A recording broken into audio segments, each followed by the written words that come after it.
Vocês topam trazer o Paulinho Pesquisa agora? Hein, Paulinha? Vambora? Vamos trazer essa Vocês pesquisa. Acham? Aí vocês complementam as tretas aí que vocês estão fazendo. Eu tava aqui de olho aqui nos números, turma. Vamos para a pesquisa BTG Pactual, que foi divulgada hoje, certo? Certo, Vini? É isso. Pela pesquisa, do Instituto FSB, exatamente, contratada pelo banco BTG Pactual. Vamos aos números aqui na Jovem Pan News. Nós temos o seguinte: na estimulada, 42% para Lula, 34% para Bolsonaro, 8% para Ciro Gomes, 6% para Simone Tebet, 1% para Soraya Tronic, 1% para Vera Lúcia, 1% para Pablo Marçal, e aí Luiz Felipe Dávila, José Maria Emael, Sofia Manzano e Leonardo Péricles não conseguiram nem 1%.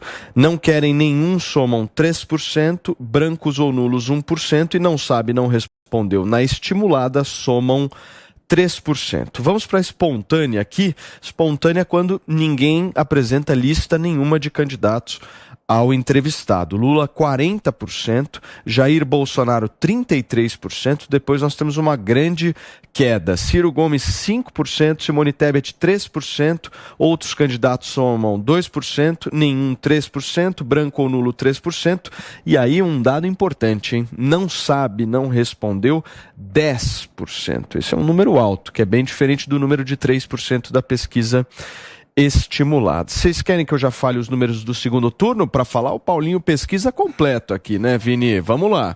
Lula versus Bolsonaro nessa pesquisa. 53 Lula, 40% Bolsonaro. Lula versus Ciro Gomes no eventual segundo turno. Lula 46, Ciro Gomes 35. Lula versus Simone Tebet. Lula 48 versus 32 de Simone Tebet. Bolsonaro versus Ciro Gomes. Ciro Gomes 49, Bolsonaro 39. Bolsonaro versus Simone Tebet, Simone Tebet 46, Bolsonaro 40. E essa pesquisa aqui, Vini, depois você pega direitinho para mim o registro aqui para que a gente possa falar no ar, certo? Esses são os números. Então temos queda de Bolsonaro, queda de Lula e ascensão um pouquinho de Ciro e de Simone Tebet. Não, Simone como é que acendeu, né? Porque o Ciro... Como é que explica Ciro isso? Caiu ponto, Não, ele caiu 1. É. A Simone acendeu para 6. O mais impressionante, sem 2 dúvida, pontos. é a arrancada da Simone nesse início de campanha. Se ela conseguir bater 2 dígitos nessa eleição... A campanha do Ciro já tem essa discussão ali. Aliás, perguntem isso hoje no Pânico, porque ali eles já estão cabreiros, alguns assessores do Ciro, com a possibilidade da Simone passar o Ciro. É muito ruim acabar em quarto, até porque o Ciro pretende ser candidato de novo daqui a 4 anos, então ele tem que acabar pelo menos com capital político positivo. Acabar em quarto seria muito ruim para a imagem do Ciro. A Simone, sim, está empurrando a eleição, junto com o Ciro, que ainda tem ali uns 8%, 7%, que seja, ela está empurrando a eleição para o segundo turno. O impressionante também é o Bolsonaro estagnado. Por que não cresce Bolsonaro? Injetando a grana da PEC Bondade. Não é você o marqueteiro dele? O Ursão me incumbiu de ser o marqueteiro dele. E é estranho, nem os marqueteiros eles ficam batendo cabeça. Todo mundo quer entender. Por que não cresce? Por que não cresce? Não cresce porque parte desse público não acredita, primeiro, que vai permanecer com esse auxílio no ano que vem. Segundo, não vem ele como pai do auxílio. A narrativa de que o auxílio é dele foi quebrada, em parte, por uma narrativa contrária jogada pela oposição, que pegou, sim, mostrando que ele foi contrário, a princípio, aos R$600, que a oposição, sim, ajudou muito na construção disso. Então, ele não está como pai do auxílio. Lula tem muito mais uma imagem ligada a esse tipo, né, de questão social, de auxílio, de benefício social, do que o Bolsonaro. Então, ele não está conseguindo pegar o público que ele queria pegar, que é o público do Lula. Ele está crescendo ali um pouco no 2 a 5 salários mínimos, mas ele cresce um pouquinho aqui, aí ele perde um pouquinho no outro estado, ele cresce um pouquinho em São Paulo, aí ele perde um pouquinho no Rio Grande do Sul. Então, assim, uma coisa está tirando da outra, e o que acontece é que ele não cresceu. O Ciro Nogueira, que é o ministro da Casa Civil, apostava que ele ia empatar com o Lula até agosto. Primeiro diziam julho, agosto, virou setembro. Não acontece, não está acontecendo. O Carlos Montenegro, que era o presidente do Ibope, ele já dá como certa a vitória do Lula. Ele diz que o Lula vai vencer no segundo turno. É inevitável para ele é uma pessoa muito experimentada, a eleição já foi decidida. Ele diz que a eleição ela já acontece há 2 anos, que praticamente nada de fato mudou nos números nos últimos 2 anos, já está decidido, isso é frase dele, só falta o eleitor ir até a urna votar. Vamos conferir se ele está correto. Salto alto, hein, Não, salto alto jamais, mas isso é previsão dele. Vamos ver se eles... Fala, Paulinha, queria trazer só favor. Mais alguns dados, que é em relação ao percentual de rejeição entre os candidatos, né? Então a gente tem ali o Bolsonaro com 55% afirmando que não votariam no atual presidente de jeito nenhum, que é o mesmo patamar da semana passada. E no segundo lugar está o Ciro Gomes, que tinha aí um patamar de 46% de rejeição e subiu para 49% a rejeição do Ciro essa semana.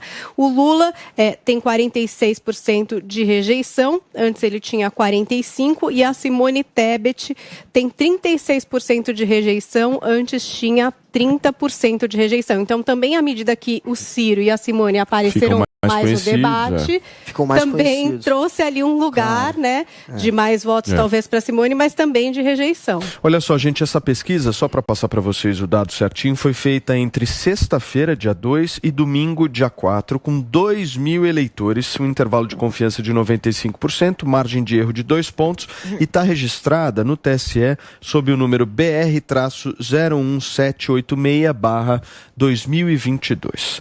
Paulinho, eu quero uma análise sua e buscando entender essa curva da Simone Tebet também. Por que você acha que está acontecendo isso? Independente se for muito pouco ou não, como é que ela está conseguindo justamente sair? Ela estava com quanto? 2, não era? Ela começou, ela estava com 2 há, no máximo, 2, 3 semanas. Semanas atrás. Para quem tinha 2, ter 6 é 3 vezes mais, Paulinho? Lembrando que a margem de erro é de 2%, né? Ou 2,5%. Então, como ela você pode não ter... é ruim. É mais ou menos. Mas Paulo, pode ser 2,5 a mais, hein? Ruim, meu. Pode ser que ela esteja com 8,5, portanto. Você é muito ruim, sabe? Paulinho. Ou não, né? Ou não. Ou esteja só com 2,5. Exato, ou não, né? E assim, como é uma candidata muito querida pelo establishment, eu sempre olho as pesquisas feitas pelo establishment com uma certa desconfiança. Então, ou ao menos um ceticismo. Será que não estão querendo inflar artificialmente o fenômeno Simone Tebet? Eu continuo procurando os eleitores, continuo conversando nas ruas, nas redes sociais. Hoje, aliás, é uma informação importante para passar para os nossos ouvintes, nossos espectadores. Nós temos muitos espectadores aqui nos Estados Unidos. Hoje tem as manifestações pela independência do Brasil e pela liberdade do Brasil, acontecem aqui nos Estados Unidos. Hoje é feriado, né, de Labor Day aqui nos Estados Unidos, e você tem manifestações, se eu não me engano, em 8 cidades. Mais tarde eu vou estar aqui em Margate, na 1h da tarde eu vou estar aqui em Margate, justamente manifestando as minhas esperanças pelo Brasil, as minhas preocupações, junto com certamente milhares de brasileiros que costumam aparecer nessas manifestações na comunidade brasileira aqui nos Estados Unidos. Vai ter também em Nova York, vai ter em Boston, vai ter, enfim, espalhado em Orlando tem também, vai ter aqui perto de Miami, né? Então, vai ter muita gente nas ruas. Eu continuo conversando com essas pessoas e ainda não encontrei um eleitor da Simone Tebet. Agora, eu queria responder a pergunta do marqueteiro do Guga, do Lula, marqueteiro do Bolsonaro, Guga. Ato falho, né? Eu queria responder a pergunta dele de por que o Bolsonaro não cresce. Eu queria, de novo, mais uma vez, lançar uma aposta no ar. Eu quero ver se o Guga vai amarelar para minha aposta. Ele diz, o Bolsonaro não cresce de jeito nenhum. O Bolsonaro não cresce nas pesquisas, não cresce nas pesquisas, não cresce nas pesquisas. E eu quero fazer uma aposta. Milão aqui, bem objetivo. Essa diferença está de 8 pontos, tá? 8 pontos na pesquisa da FSB. Eu quero apostar com ele que na semana das eleições essa diferença cai para menos de 4. Vamos? Essa semana agora, você fala? Na semana antes das eleições. Semana antes das eleições. Eu não tenho como saber, não tenho bola de cristal. Ele está dizendo que o marketing do Bolsonaro não funciona. Eu acho válido assim. Achei só pouco, eu acho 1.000. Porque, sinceramente, tem que fritar, tem pesquisa. Tem que fritar. Porque se você pegar a margem de erro deles, Paulo, já dá Hoje, os teus 4, que hoje eles têm 8. Mas você acredita então que o Bolsonaro está com 4, talvez? Eu acredito que o Bolsonaro é impossível, vai ficar no máximo a 4, 3, 4 então, pontos do Lula. Então tá bom, 3,9. Aposta, Milão? 4, 3, quanto? 3,9. Você falou que o máximo é 4, eu tô apostando 3,9. Não, 3,9 o quê? Que ele vai acabar 3,9 atrás do Lula no primeiro turno? É isso que você ganha? Você não quer apostar 3 pontos, você não aposta, né? 3 pontos é demais pra você. Eu tô apostando... Você tá regando, hein, Guguinha? Eu acho normal. Cara, porque eu acho... Você é meio ursinho amarelinho, hein? Eu sempre falei que o Bolsonaro ia crescer. Você acredita na pesquisa ou não acredita? Eu tô há meses dizendo, o Bolsonaro vai ter que crescer. É óbvio que pra mim ele vai crescer. Eu tô impressionado de ele estar estagnado há 10 dias. Tá chorando na cama. Porque, ó, se você não lembra, o São... Pode falar que o Ciro Nogueira tá chorando na cama. Não vai passar. O Bolsonaro não consegue 3 pontos eu aposto. 4 eu acho que é bem possível o Bolsonaro acabar 4 atrás. Eu acho que 3 já é bem provável. 3 eu já apostaria. Eu tô te dizendo... Não tô dizendo... entendendo nada dessa aposta, meu. Entendeu alguma coisa, Cubaniano? O São, sabe qual é o certo? Eu tô dizendo que a margem cai pela metade. Eu tô dizendo que pela metade já cai na margem de erro. O certo era você apostar que ele vai acabar colado. Aí eu apostaria. Ele vai ficar 2 pontos atrás. Eu tô dizendo a metade. 2 pontos. 4 pontos atrás é muito possível. Guga, peraí. Me dá um minuto.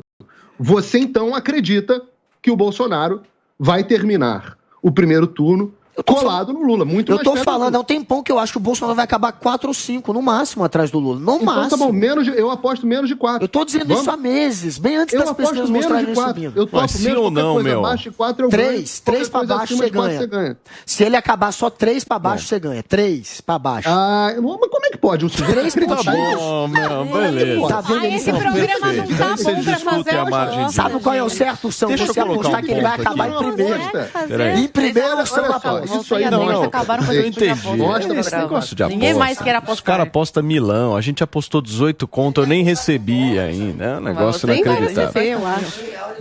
Escuta, deixa eu falar uma coisa para vocês importante. Nós vamos começar, aliás, essa semana agora é a primeira semana mais decisiva da eleição. E a cada semana que a gente vai ter pela frente do mês de setembro, o negócio vai se fechar e a gente vai ter o resultado final em 2 de outubro. Mas eu vi um dado aqui interessante da gente analisar e perceber como esse mês que a gente está entrando agora é o mês. A decisão vai acontecer agora, daqui a 10, 15 dias. Vocês sabem quantos % o Haddad tinha em 2018, na pesquisa Datafolha do dia 10 de setembro? Ele não tinha nem 2 dígitos. O Haddad, o Haddad tinha 9%. Olha só que louco isso, turma. Ele tinha acabado de virar candidato. Eu sei disso, mas ele tinha 9%. Ninguém nem sabia que ele era candidato. O candidato era o Lula. Vê quanto é que o Lula tinha em agosto. Mas ele, Paulinho, ele virou, ele virou candidato na metade de agosto. Eu tô pegando a pesquisa, sim, mas eu tô pegando a pesquisa de 10 de setembro. Não tô pegando agosto, tô pegando setembro, ou seja, hoje é dia o quê? 4, 5 de setembro? Pega a espontânea de setembro e você vai ver o quanto que o Lula tinha na espontânea de setembro. Sem dúvida, mas o ponto central é o seguinte... Você perguntava pro eleitor, quem que você vai votar? O cara falava, no Lula. Não, aí falava, pô, mas o Lula não é candidato. Aí sei, o eleitor falava, então vou votar em quem? Eu sei, mas isso mostra nitidamente o desconhecimento das pessoas, por muitas vezes, entendeu? Vão se decidir só lá na frente, nas últimas semanas. Mas não é o caso do Lula e do Bolsonaro. Tebet pode se agarrar esse número e falar, vejam bem, só que a Tebet não tem um padrinho como o Haddad tinha. O Lula, ele estava na frente do Bolsonaro mesmo preso. Ele estava na frente nas pesquisas. Então, quando ele saiu da pesquisa, saiu, portanto, da eleição, deixou de ser um potencial candidato, demorou um pouquinho, mas se transferiram, boa parte dos votos dele realmente foi parar no colo do Haddad. Foi graças ao Lula que o Haddad cresceu. Por isso que ficavam fazendo esse apelido de poste do Lula. E ele avançou, e foi muito rápido isso, mas o Lula e o Bolsonaro não têm padrinho. Eles são os padrinhos, eles não têm com quem se agarrar. E a Simone Tebet não tem padrinho. Com quem que ela vai se agarrar? Ela tem sim partido, ela tem sim reputação, ela tem sim como crescer pela história dela, e ela está crescendo, mas ela não vai conseguir avançar sobre o eleitorado do Lula e do Bolsonaro, talvez sobre o do Ciro.